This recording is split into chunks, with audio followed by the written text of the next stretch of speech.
And now, Maine Web News.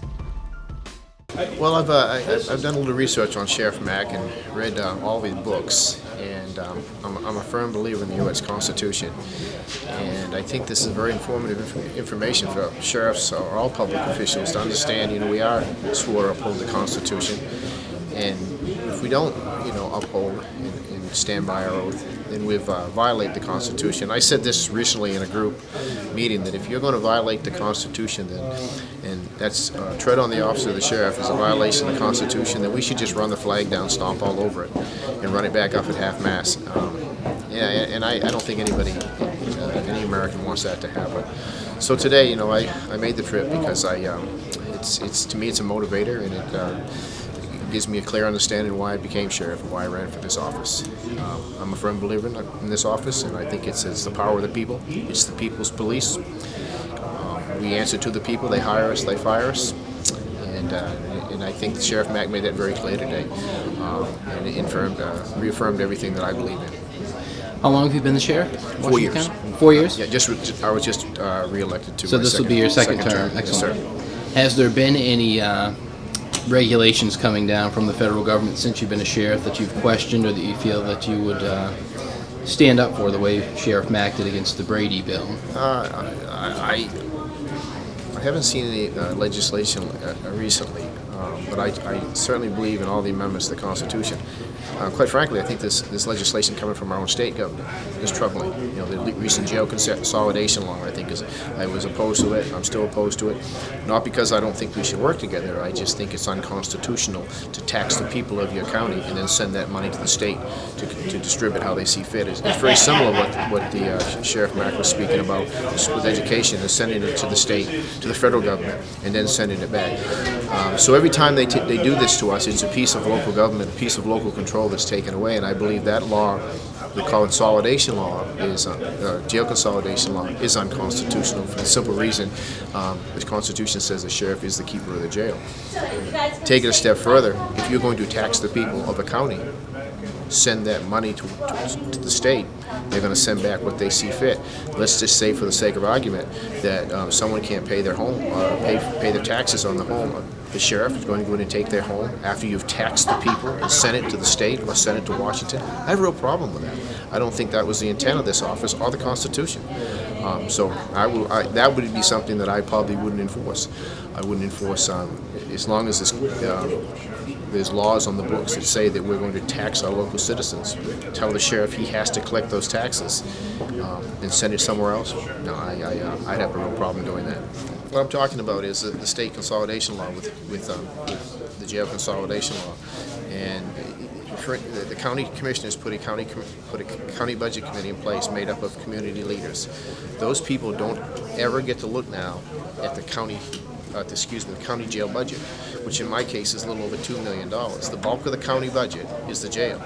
They don't get to tweak it, they don't get to look at it, they don't get to approve it, disapprove it. That money is set by the Board of Corrections, the state Board of Corrections. So my problem is with this, if down the road somewhere, someone in my county can't pay their taxes on their home because of county taxes, am I going to go in and take their home because they didn't pay taxes that the state set? I have a problem with that. I don't think that's constitutional, because nobody in the county got to review that budget to see if they could cut that budget before you were taxed. So I can tell you now that I won't be. I wouldn't be evicting anybody from their home that was because they couldn't pay their county taxes, because the bulk of the tax again is the county jail, and the state's now controlling that.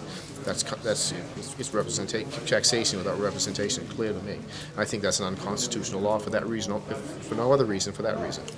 So I have a problem with that. Governor-elect LePage has said that he doesn't believe Obamacare is constitutional, and apparently the new Attorney General is also of the opinion that we're going to challenge the constitutionality of that law, especially the forced mandate aspect of it.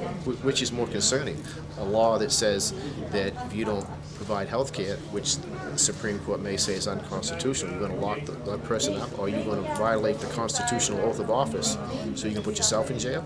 I don't think so. So yeah, I think we're going to have to take a hard look at some of these issues before we make a stand. But we also have to make sure that the Constitution is not violated. And It looks like it could head to the U.S. Supreme Court and be deemed unconstitutional, in which case, no, we wouldn't be enforced. I would hope I wouldn't be enforcing it. I won't enforce any law that's unconstitutional. So it's Right. quite simple.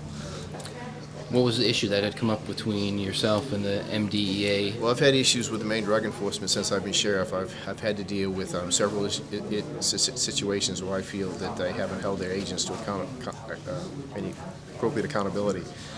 I committed 3 officers to the Maine Drug Enforcement Agency to fight the so-called war on drugs. But just recently, some months ago, I was informed that there were $3,000 of bond money went missing from the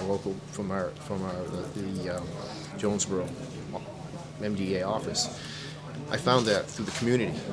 When I brought it to the director's attention, he said, yes, it was missing, and I asked for the investigation because my officers are there, my deputies are assigned there, and he said there was no investigation. The officer was allowed to pay the money back. My problem with that is it's huge. The accountability is not there. I can't tell my citizens that the $3,000 was not misappropriated. So I have nothing. So I've actually filed a Freedom of Information Act request to receive all that information so I can hold somebody accountable if there needs to be. I'm not accusing anybody, but I need to have that information. But I'd take it a step further. It's the federal government holding us hostage. The federal burn grant goes to the state to run drug enforcement, and then we have to do that. Local counties and municipalities commit officers to the Maine Drug Enforcement Agency. So the only way we can get that federal money to fight the so-called war on drugs, because the state's controlling it, is to give up our people to the Maine Drug Enforcement Agency. Similar to what Sheriff Mack was talking about. Why isn't that? Why? So that's our money. Why isn't that coming back to the local government? Why aren't we controlling that? We're not. The state's controlling that, and the federal government's telling them how they're going to control it by committing our officers to them. So I have a real problem with that. I think that also needs to be looked at. We certainly could probably save a substantial amount of money if the Maine Drug Enforcement Agency went away, and again, that money came down to the local. In my county, I could hire 2 agents for every one of theirs, what they pay. So that would be a very substantial savings. Does it make sense to declare war on drugs? I think that's a mix of words. I think first of all, we've lost it. We've certainly lost the war on drugs. The federal government has spent trillions of dollars over the last 30, 40 years fighting the so-called war on drugs, and we're not any closer to winning it than we were then. So that's a term that we use is probably misused too often. So we're not winning it anyway. So why would you fight a war you can't win? So no, that's probably an inappropriate term.